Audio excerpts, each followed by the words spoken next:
नमस्कार। तज्ञा TV network की ओर से आपका बहुत बहुत अभिनंदन, बहुत बहुत स्वागत है प्यारे। तज्ञा टीवी नेटवर्क पर ये फणीश्वरनाथ रेणु के जन्म शताब्दी वर्ष के अवसर पर उनकी कहानियों के पाठ करने का दायित्व मेरे ऊपर सौंपा गया। आज मैं इस आंचलिक कथा शिल्पी फणीश्वरनाथ रेणु जी की एक बहुत ही प्रसिद्ध कथा कहानी लाल पान की बेगम, इसका मैं पाठ करने जा रहा हूं। अच्छा तो आपको लगेगा, आप अच्छा लगे तो लाइक कीजिए, शेयर कीजिए और पहली बार देख रहे हैं तो सब्सक्राइब कीजिए और अपनी राय देने से मत भूलिए, हमारे कमेंट बॉक्स में जरूर लिखिए। तो लीजिए लाल पान की बेगम।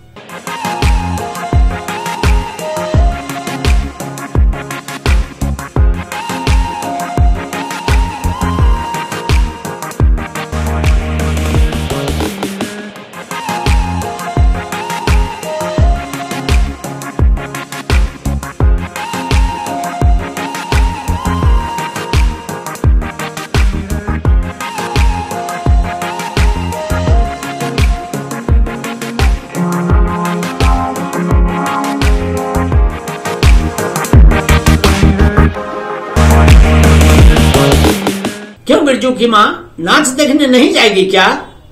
बिरजू की माँ शकरकंद उबालकर बैठी मन ही मन कुड़ रही थी अपने आंगन में।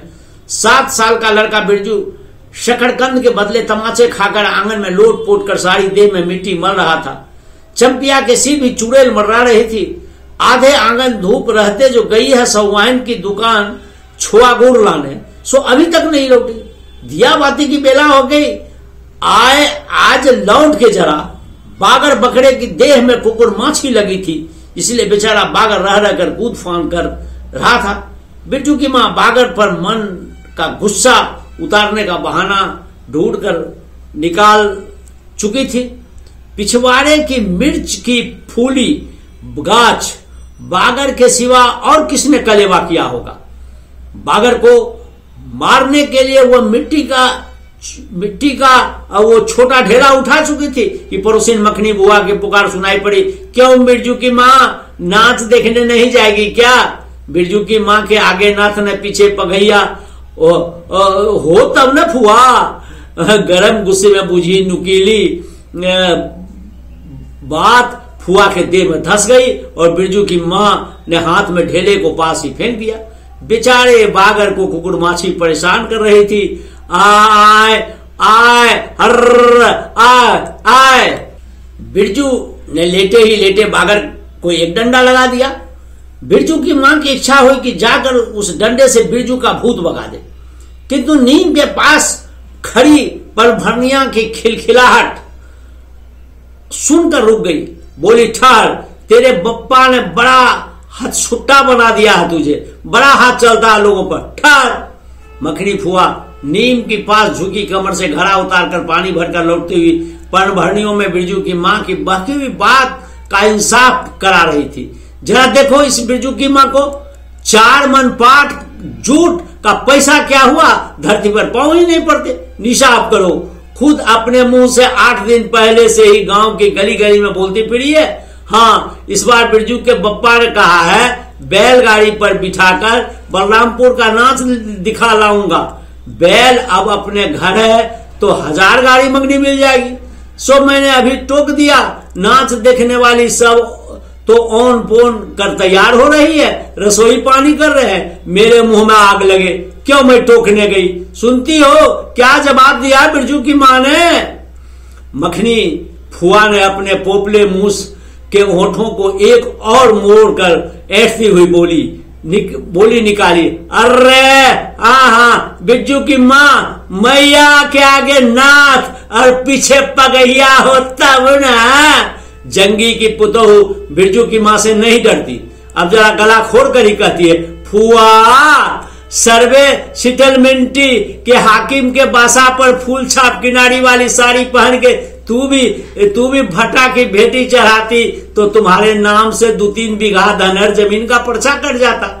फिर तुम्हारे घर भी आज 10 मन सोना बंग पाठ होता, जोरा बैल खरीदता, फिर आगे नाथ और पीछे सैकड़ों पगैया झूलती। जंगी की पतोह मुंहजोड़ है, रेलवे स्टेशन के पास की लड़की है, 3 ही महीने हुए, गौनों की नई बहू लेकर वो आई है। अरे सारे कुर्मी टोली की सभी झगड़ालू सांसों में एकाध मोर्चा ले चुकी है, सासों से एकाध मोर्चा ले चुकी है। उसका ससुर जंगी दागी चोर है, सी किलासी है, उसका खसम रंगी कुर्मा टोली के नामी लठे, इसलिए हमेशा सिंह खुजाते फिरती है जंगी की पतोह। बिरजू की मां के आंगन में जंगी की पतोह की गला खोल बोली गुलेल की गोलियों की तरह दंदनाती आई थी। बिरजू के मां ने एक तीखा जवाब खोज कर निकाला, लेकिन मन महसूस कर रह गई। गोबर की ढेरी में कौन ढेला फेंके? जीभ के झाल को गले उतारकर बिरजू की मां ने अपनी बेटी चंपिया क्यों आवाज, यारी चंपिया आज लौटे तो तेरी मुड़ी मरोड़ कर चूल्हे में झोंकती हूं। दिन दान बेचार होती जाती है। गांव में सब ठेठर बैस्कोप का गीत गाने वाली पतोरिया पतोह सब आने लगी है। कहीं बैठ के बाजे न मुरलिया सीख रही होगी। हर जाई अरे चंपिया। जंगी की पतोह ने बिरजू की मां की बोली का स्वाद लेकर कमर पर घड़े को संभाला और मटक कर बोली, चल दीदिया चल, इस मोहल्ले में लाल पान की बेगम बस्ती है, नहीं जानती? दोपहर दिन और चौपहर रात बिजली की बत्ती भक भक जलती है। भक भक बिजली की बत्ती की बात सुनकर ना जाने क्यों सभी खिलखिलाकर हंस पड़ी। हुआ कि टूटी हुई दंत पंक्तियों के बीच एक मीठी गाली निकली, शैतान की नानी। बिरजू की मां की आंखों पर मानो ये किसी ने तेज टॉर्च की रोशनी डालकर चौंधिया दिया। भक भक बिजली बत्ती। दिन रात पहले सर्वे कैंप के बाद गांव में जलनडाही औरतों ने एक कहानी गढ़ के फैलाई थी। चंपिया की मां के आंगन में रात भर बिजली बत्ती भुक भुकाती थी। चंपिया की मां के आंगन में नाक वाले जूते की छाप घोड़े की टाप की तरह। जलो जलो और जलो। चंपिया की मां ने आंगन में चांदी जैसे पाट सूखते देखकर जलने वाली सब औरतें खलिहान पर सोनोली धान की बोझों को देखकर बैगन का भुरता हो जाएगी। मिट्टी के बर्तन से टपकते हुए छुआ गुड़ को उंगलियों से चाटती हुई चंपिया आई और मां के तमाचे खाकर चीख पड़ी, मुझे क्यों मारती है?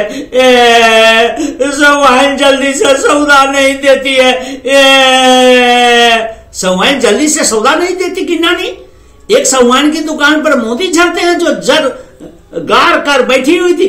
बोल, गले पर लात देकर कल्ला तोड़ दूंगी हर जाई जो फिर कभी बाजे न मुरलिया गाना सुना। चाल सीखने जाती है ट्यूशन की छोकरियों से। बिरजू की मां ने चुप होकर अपनी एक आवाज अंदाजी में उसकी बात जंगी के झोपड़े तक साफ साफ पहुंच गई होगी। बिरजू बीती हुई बातों को भूलकर उठ खड़ा हुआ था और धूल झाड़ते हुए बर्तन से टपकते गुड़ को ललचाई निगाह से देखने लगा। दीदी के साथ वह भी दुकान जाता तो दीदी उसे भी गुड़ चटाती।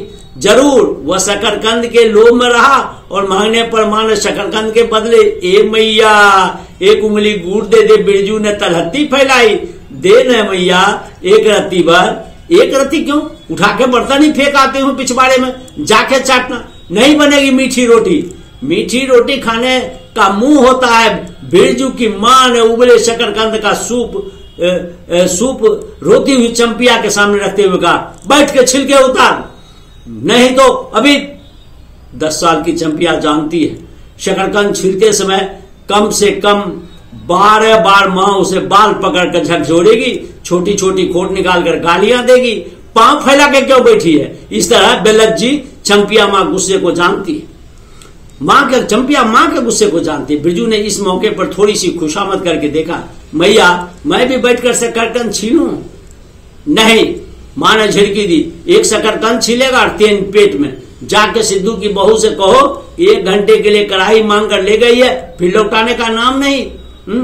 जा जल्दी। मुंह लटकाकर आंगन से निकलते निकलते बिरजू ने शकरकंद और गुड़ पर निगाहें दौड़ाई। चंपिया ने अपने झबड़े केस के ओट में मां की ओर देखा और नजर बचा के चुपके से बिरजू की ओर एक शकरकंद फेंक दिया। बिरजू भागा। सूरज भगवान डूब गए, दिया बत्ती की बेला हो गई, अभी तक गाड़ी। चंपिया बीच में ही बोल पड़ी, कोयरी टोले में किसी ने गाड़ी नहीं दी मैया। बप्पा बोले मां से कहना सब ठीक ठाक करके तैयार रहे। गलदहिया टोली के मियाँ जान की गाड़ी लाने जा रहा हूँ। सुनते ही बिरजू की माँ का चेहरा उतर गया। लगा छाते की कमानी उतर गई है।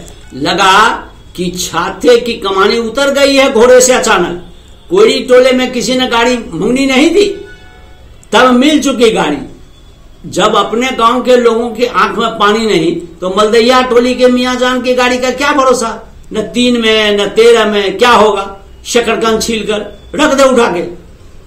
यह मर्द नाच दिखाएगा, बैलगाड़ी पर चढ़कर नाच दिखाने ले जाएगा। चढ़ चुकी बैलगाड़ी पर, देख चुकी जी भर का नाच। पैदल जाने वाली सब पहुंचकर पुरानी हो चुकी होगी। बिरजू छोटी कढ़ाई से सिर पर औंधा हुआ वापस आया। देख दीदिया, मिलिट्री टोपी, इस पर 10 लाठी मारने पर भी कुछ नहीं होगा। चंपिया चुपचाप बैठी रही, कुछ बोली नहीं, जरा सी मुस्कुराई भी नहीं।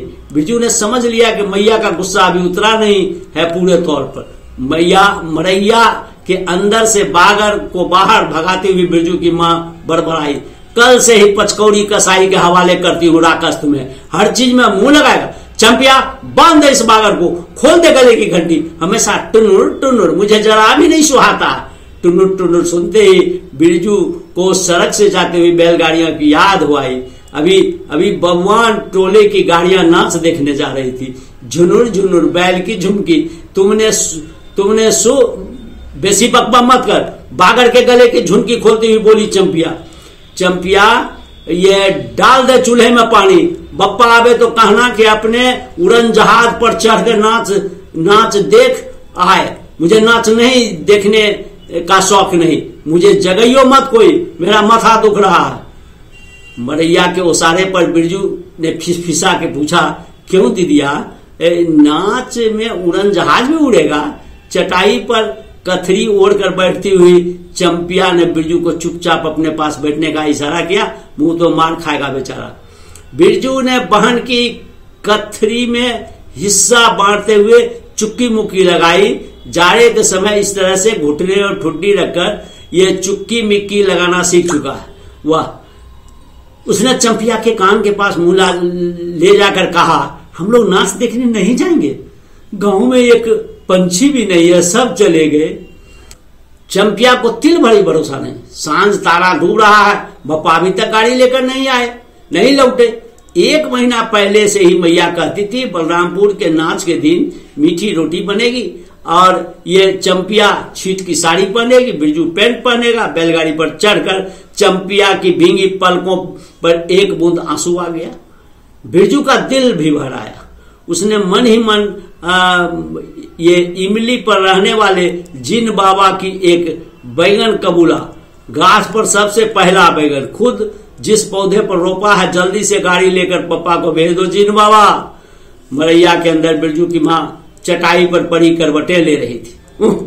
पहले की इस बात का मंसूबा नहीं मानना चाहिए किसी को। भगवान ने मंसूबा तोड़ दिया। उसको सबसे पहले भगवान से पूछना है कि किस चूक का फल दे रहे हैं। बोला बाबा, आप जानते, अपने जानते उसने किसी देवता पितर की मान मनोती बाकी नहीं रखी। सर्वे के समय जमीन पर जितनी मनोतियां की थी ठीक ही तो है। महावीर जी का रोड तो बाकी ही है। हाय हृदय, भूल चूक माफ करो महावीर बाबा, मनोती दूनी करके चढ़ाएगी बिरजू की माँ। बिरजू की माँ मन ही मन जंगी की पतोह की बातें चुभती रही। भक भक बिजली, चोरी चमारी करने वाली की बेटी पतोह जलेगी नहीं। 5 बीघा जमीन क्या हासिल की। बिरजू के बप्पा ने गांव की भाई खोखियों के आंखों में किरकिरी पड़ गई। खेत में पाट लगा देखकर गांव के लोगों की छाती पटने लगी। धरती फोड़कर पाट लगा है। बैसाखी बादलों की तरह उमड़ते आ रहे हैं पाट के पौधे। अलान तो फलान, इतनी आंखों की धार भरा फसल सा है। जहां 15 मन पाट होना चाहिए, सिर्फ 10 मन वो पर कांटा पर तौल के वजन हुआ भगत के यहाँ। इसमें जलने की क्या बात है भला।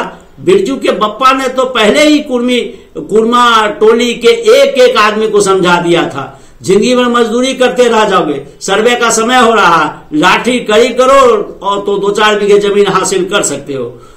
सो गांव में किसी पुत खोखी का भतार सर्वे के समय बाबू साहेब के खिलाफ खासा नहीं किया। बिरजू के पप्पा को कम सहना पड़ा है। बाबू साहेब गुस्से से सर्कस नाच के बाघ की तरह उमड़ते हुए रह गए। उनका बड़ा बेटा घर में आग लगाने की धमकी देकर गया। आखिर बाबू साहब ने अपने सबसे छोटे लड़के को भेजा और बिरजू माँ को मौसी कह के पुकारा, यह जमीन बाबूजी ने मेरे नाम खरीदी थी, मेरे पढ़ाई लिखाई उसी जमीन के ऊपर से चलती है। और भी कितनी बातें खूब मोहना जानता है। उतना जरा सा लड़का जमींदार का बेटा है कि चंपिया, बिरजू सो गया क्या? यहाँ आजा बिरजू, अंदर तू भी आजा। चंपिया, बड़ा आदमी आए तो एक बार आज। बिरजू के साथ चंपिया अंदर चली गई। ढिबरी बुझा दो, बप्पा बुलाए तो जवाब मत देना, खपच्ची गिरा दे। भला आदमी रे भला आदमी, मुंह देखो जरा इस मर्द का। बिरजू की माँ दिन रात मंझा न देती रहती तो ले चुके थे जमीन, रोज आकर माथा कर बैठ जाए, मुझे जमीन नहीं लेनी है। बिरजू की माँ मजूरी ही अच्छी जवाब देती थी। बिरजू की माँ खूब सोच समझ के, छोड़ दो, जब तुम्हारा कलेजा ही थीर नहीं होता तो क्या होगा, जोड़ जमीन जोड़ के, नहीं तो किसी और के। बिरजू के बाप पर बहुत तेजी से गुस्सा चढ़ता है, चढ़ता ही जाता है। बिरजू की माँ का भाग ही खराब है जो ऐसा गोबर गणेश घर वाला उसे मिला। कौन सा शौक मौज दिया इस मर्द ने, कोल्हू के बैल की तरह खटकर सारी उम्र काट दी उसके यहाँ। कभी एक पैसे की जलेबी लाकर दी उसके खसम ने। पाट का दाम भगत के यहां से लेकर बाहर ही बाहर बैल हट्टा चले गए और बिरजू की माँ को एक बार नमड़ी लोट देखने भी नहीं दिया आंख से। बैल खरीद लाए। उस दिन से गांव में ढिंडोरा पीटने लगे कि बिरजू माँ इस बार बैलगाड़ी पर चढ़ के जाएगी नाच देखने, दूसरे की गाड़ी के भरोसे नाच दिखाएगा। अंत में उसने अपने आप पर क्रोध आया, वह खुद भी कुछ कम नहीं, उसके जीभ में आग लगे। बैलगाड़ी पर चढ़कर नाच देखने की लालसा किसी कुसमय में उसके मुंह से निकली थी, भगवान जाने। फिर आज सुबह से दोपहर तक किसी न किसी बहाने उसने 18 बार बैलगाड़ी पर नाच देखने की चर्चा छेड़ी है। लो खूब देखो नाच, कथरी के नीचे दुसाले का सपना। कल भोरे पानी भरने के लिए जब जाएगी, पतली जीभ वाली पतुरिया सब हंसती आएंगी, हंसती जाएंगी, सभी जलते हैं उससे। हाँ भगवान, ये दाढ़ी जाड़ भी 2 बच्चों की माँ होकर भी वह जस की तस है। उसका घर वाला उसकी बात में रहता है, वह बालों में गरी का तेल डालती है और उसकी अपनी जमीन है किसी के पास एक दूर जमीन भी? अपने इस गांव में जलेंगे नहीं। 3 बीघे में धान लगा हुआ है, अगहनी लोगों की ये बिख ठीठ से बचे तब तो बाहर बैलों की घंटियां सुनाई पड़ी। तीनों सतर्क हो गए, उत्कर्ण होकर सुनते रहे। अपने ही बैलों की घंटी है क्या रे चंपिया? चंपिया और बिरजू ने प्राय एक ही साथ कहा, हूँ। चुप, बिरजू की माँ ने फिसफिसा कर कहा, शायद गाड़ी भी है, घर घर आती है ना। दोनों ने हुंकारी भरी। चुप, गाड़ी नहीं है। और चुपके से टट्टी में छेद करके देख तो आ चंपी, भाग के आ। चुपके चंपिया बिल्ली की तरह होले होले पांव से टट्टी में छेद झांक आई। हाँ भैया, गाड़ी भी है। बिरजू हड़बड़ा कर उठ बैठा। उसकी माँ ने उसका हाथ पकड़ कर सुला दिया। बोलो मत। चंपिया भी गुदरी के नीचे घुस गई। बाहर बैलगाड़ी खोलने की आवाज हुई। बिरजू के बाप ने बैलों को जोर से डांटा। हाँ आ गए घर आने की छाती फटी जाती है, घर आने के लिए छाती फटी जाती है। बिरजू की माँ तार गई। जरूर मलदैया टोली के गांजे के चिलम चल रही थी, आवाज तो बड़ी खनखनाती हुई निकल रही है। चंपिया, बाहर से पुकार कर कहा। उसके बाप ने बैलों को घास दे दे चंपिया। अंदर से कोई जवाब नहीं आया। चंपिया के बाप ने आंगन में आकर देखा तो न रोशनी है, न चिराग, न चूल्हे में आग। बात क्या है? नाच देखने उतावली होकर पैदल ही चली गई क्या? बिरजू के गले में खसखसाहट हुई और उसने रोकने की पूरी कोशिश भी, लेकिन खांसी अब शुरू हुई तो पूरे 5 मिनट तक खांसता रहा। बिरजू, बेटा बिरज मोहन। बिरजू के बाप ने पुचकार कर बुलाया। मैया गुस्से के मारे सो गई। क्या? अरे तभी तो लोग अभी तो लोग जा ही रहे हैं। बिरजू की माँ के मन में आया कि कसकर जवाब दे, नहीं देखना है नाच, लौटा दो गाड़ी। चंपिया, हाँ उठती क्यों नहीं? ले धान की पंचशीश रख ले। धान की बालियां का छोटा झब्बा झोपड़े में खोसने पर रख कर उसने कहा, दिया बालो। बिरजू की माँ उठकर उसारे पर आई। 1:30 पहर रात को गाड़ी लाने की क्या जरूरत थी? नाच तो अब खत्म हो रहा होगा। डिबरी की रोशनी में धान की बालियां का रंग देखते ही बिरजू की माँ का मन का सब मैल दूर हो गया। धानी रंग उसकी आंखों में उतर गया, रोम रोम में घुल गया। नाच अभी शुरू भी नहीं हुआ होगा। अभी बलमपुर के बाबू ने संपनी गाड़ी मोहनपुर होटल बंगला के हाकिम साहब को लाने गई है। इस साल आखिरी नाच है। ये पंचशीश टट्टी में खोस दे, अपने खेत का है, अपने खेत का। खुलस्ती हुई बिरजू की मां ने पूछा, पक गए धान? अरे नहीं, 10 दिन में अगहन चढ़ते चढ़ते लाल होकर झुक जाएगी सारे खेत की बारियां। मलदहिया टोली पर जा रहा था, अपने खेत में धान देकर आंखें जुड़ा गई। सच कहता हूं, पंचशीश तोड़ते समय उंगलियां कांप रही थी मेरी। बिरजू ने धान की एक बाली से एक धान लेकर मुंह में डाल लिया और उसकी मां ने एक हल्की डांट दी। कैसा लुक्कड़ है तू रे, इन दुश्मनों के मारे कोई नियम धर्म बचे? क्या हुआ, डांटती क्यों है? न मानने के पहले ही नया धान जुटा दिया, देखते नहीं? अरे इन लोगों का सब कुछ माफ है, चिड़ै चुनमुनी है ये सब लोग। दोनों के मुंह में नवान के पहले नया अन्न न पड़े। इसके बाद चंपिया ने भी धान की बाली की 2 धान लेकर दांत तले चबाए। ओ भैया, इतना मीठा चावल और गमकता भी है न दीदिया। बिरजू ने मुंह से में धान लिया। रोटी पोटी तैयार कर चुकी क्या? बिरजू के बाप ने मुस्कुराकर पूछा। अरे नहीं, मान भरे सुर में बोली बिरजू की मां, जाने का ठीक ठिकाना नहीं और रोटी बनाती। वाह, खूब हो तुम लोग। जिसके पास बैल है उसे गाड़ी मंगनी नहीं मिलेगी? भला गाड़ी वालों को भी बैल की जरूरत होगी। पूछूंगा तब कोड़ी टोला वालों से। ले जल्दी से रोटी बना ले, देर नहीं होगी। अरे टोकरी भर रोटी तो तू पलक मारते बना देती है, 5 रोटियां बनाने में ही कितनी देर लगेगी? अब बिरजू की मां के होठों पर मुस्कुराहट खुलकर खिलने लगी। उसने नजर बचाकर देखा, बिरजू का बप्पा उसकी ओर एकटक निहार रहा है। चंपिया और बिरजू न होते तो मन की बात हंसकर खोलने में देर न लगती। चंपिया और बिरजू ने एक दूसरे को देखा और खुशी से उनके चेहरे जगमगा उठे। मैया, बेकार गुस्सा हो रही हो न? चंपी, जरा ये घैलसार में खड़ी होकर मखनी फुआ को आवाज दे तो। ए फुआ, सुनती हो फुआ, मैया बुला रही है। फुआ ने कोई जवाब नहीं दिया, किंतु उसकी बरबराहट स्पष्ट सुनाई पड़ी। हाँ, अब फुआ को क्यों गुहारती है? सारे टोले में बस एक फुआ ही तो बिना हाथ पगैया वाली है। अरे फुआ, बिरजू की मां ने हंसकर जवाब दिया। उस समय बुरा मान गई क्या? नाथ पगैया को आकर देखो, दोपहर रात में गाड़ी लेकर आया। आ जाओ फुआ, मैं मीठी रोटी पकाना नहीं जानती। फुआ काखती खांसती आई और इसी के घड़ी पर दिन रहते पूछ रही थी कि नाच देखने जाएगी क्या? और कहती तो मैं पहले से ही अपनी अंगीठी यहां सुंगा जाती। बिरजू की मां ने फुआ की अंगीठी दिखला दी और कहा कि घर में अनाज दाना वगैरह तो कुछ है नहीं, एक बागर है और कुछ अर्तन बर्तन, सो रात भर के लिए यहाँ तंबाकू रख जाती हूँ। अपना हुक्का लेकर आई हो ना बुआ? फुआ को तंबाकू मिल जाए, फिर रात भर के आप 5 रात बैठकर जग सकती है। फुआ ने अंधेरे में टटोल कर एक तंबाकू का अंदाज किया। ओ, हाथ खोलकर तंबाकू रखा और बिरजू की मां ने, और वह एक है सहुआइन। राम को उस रात को हफीम की गोली की तरह एक मटर भर तंबाकू रखकर चली गई गुलाब बाग मेले और कह गई कि डिब्बी भर तंबाकू है। बिरजू की मां चूल्हा सुलगाने लगी।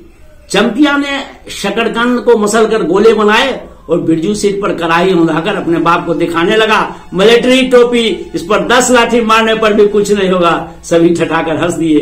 बिरजू की मां भी हंसकर बोली, अरे ये क्या कहते हैं, ताखे पर 3-4 मोटे शकरकंद है, दे दे बिरजू को। चंपिया बेचारा शाम से ही, बेचारा मत कहो मैया, खूब सचारा है। अब चंपिया छाकने लगी, तुम क्या जानो कथरी के नीचे मुंह क्यों चल रहा था बाबू साहेब का?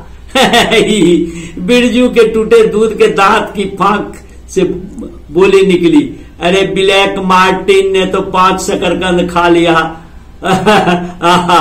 सभी फिर ठठाकर हंस पड़े। बिरजू की मां ने फुआ का मन रखने के लिए पूछा, 1 करमा गुड़ है, आधा दूं फुआ? फुआ ने गदगद होकर, शकरकंद तो खुद मीठा होता, उतना क्यों डालेगी? तब तक दोनों बैल दाना ये घास खाकर एक दूसरे की देह को जीभ से चाटे। बिरजू की मां तैयार हो गई। चंपिया ने छीट की साड़ी पहनी। बिरजू बटन के अभाव में पेंट का पटसन की डोरी बांधने लगा। बिरजू की मां ने आंगन से निकलकर गांव की ओर कान लगाकर सुनने की चेष्टा की। इतनी देर तक भला पैदल जाने वाले रुके होंगे? पूर्णिमा का चांद सिर पर आ गया है। बिरजू की मां ने असली रूपा का मंगटिक्का पहना है। आज पहली बार बिरजू के पप्पा को ही क्या गया है, हो क्या गया है, गाड़ी जोतते क्यों नहीं? मुंह की ओर से टक देख रहे हैं, मानो नाच की लाल पान की। गाड़ी पर बैठते ही बिरजू की मां की देह से एक अजीब गुदगुदी सी लगने लगी। उसने बांस की बल्ली को पकड़कर कहा, गाड़ी पर अभी बहुत जगह है, जरा दाहिनी सड़क से गाड़ी हाँकना। बैल जब दौड़ने लगे, पहिया जब चूचो घरघराने लगा, बिरजू से नहीं रहा गया। उड़न जहाज की तरह उड़ाओ बप्पा। गाड़ी की जंगी पिछवाड़े पहुंची। बिरजू की मां ने कहा, जंगी से पूछो न, उसकी पुतोह नाच देखने गई है क्या? गाड़ी रुकते ही जंगी की झोपड़ी से आती हुई रोने की आवाज स्पष्ट आ रही। बिरजू की बप्पा ने पूछा, ओ जंगी भाई, काहे कन्ना रोहट हो रहा आंगन में? जंगी घूर तो बोला, क्या पूछते हो, रंगी बलरामपुर से लौटा नहीं, पुतोह नाच देखने कैसे जाए? असरा देखते देखते उधर गांव की सभी औरतें चली गई। अरे ट्यूशन वाली तो रोती है काहे? बिरजू की मां ने पुकार कर कहा, आजा झट से कपड़ा पहनकर, सारी गाड़ी पड़ी हुई है बेचारी, आ जल्दी। बगल के झोपड़े में राधे की बेटी सुंदरी ने कहा, काकी गाड़ी में जगह है, मैं भी आ जाऊंगी। बांस की झाड़ी से उस पार लेरना खवास का घर है, उसकी बहू भी नहीं गई है। गिलट का झुमकी कड़ा पहने चमकती आ रही है। आजा आजा, जो बाकी रह गई है सब आजा जल्दी। जंगी की पुतोहू, लरेना की बीबी, राधे की बेटी सुनरी तीनों गाड़ी पर पास आई। बैल ने पिछला पैर फेंका। बिरजू के बाप ने एक भद्दी गाली दी, साला लताड़ मारकर लंगड़ी चलाएगा पुतोहू को। सभी ठठाकर हंस पड़े। बिरजू के बाप ने घूंघट में झुकी दोनों पुतोहों को देखा, उसे अपने खेत में झुकी हुई बालियां की याद आ गई। जंगी की पुतोहू का गौना 3 ही मास पहले हुआ था। गौने की रंगीन साड़ी में कड़वे तेल और लठवा सिंदूर की गंध आ रही थी। बिरजू की मां ने अपने गौने की याद आई। उसने कपड़े की गठरी में 3 मीठी रोटियां निकालकर कहा, खा ले एक करके, सिमरा के सरकारी कूप में पानी पी लेना। गाड़ी गांव के बाहर होकर धान के खेतों से बगल से जाने लगी। चांदनी कार्तिक की खेतों में धान के झड़ते फूलों की गंध, बांस की झाड़ी में कहीं दुधी की लता फूली। जंगी की पुतोहू एक बीड़ी सुलगाकर बिरजू की मां की ओर बढ़ाई। बिरजू की मां को अचानक याद आई चंपिया, सुनरी, लरेना की बीबी, जंगी की पुतोहू, ये चारों गांव में बाइस्कोप का गीत गाना जानती है खूब। गाड़ी की लीक धन खेतों से बीच होकर गई। चारों ओर गौने की साड़ी की खसखसाहट जैसी आवाज होती है। बिरजू की मां के माथे पर मंगटिक्के पर चांदनी छिटकती है। अच्छा, अब एक बाइस्कोप का गीत गा तो लो चंपिया, डरती का है, जहां भूल जाओगी बगल में मास्टरनी बैठी है ना। दोनों पुतोहों ने तो नहीं, किंतु चंपिया और सुनील ने खकार कर गला साफ किया। बिरजू के बाप ने बैलों को ललकारा, चल भैया और जरा जोर से गा रे चंपिया, नहीं तो मैं बैल को धीरे धीरे चलने ही को कहूंगा। जंगी की पुतोहू ने चंपिया के कान के पास घूंघट ले जाकर कुछ कहा। चंपिया ने धीरे धीरे शुरू किया कि चंदा की चांदनी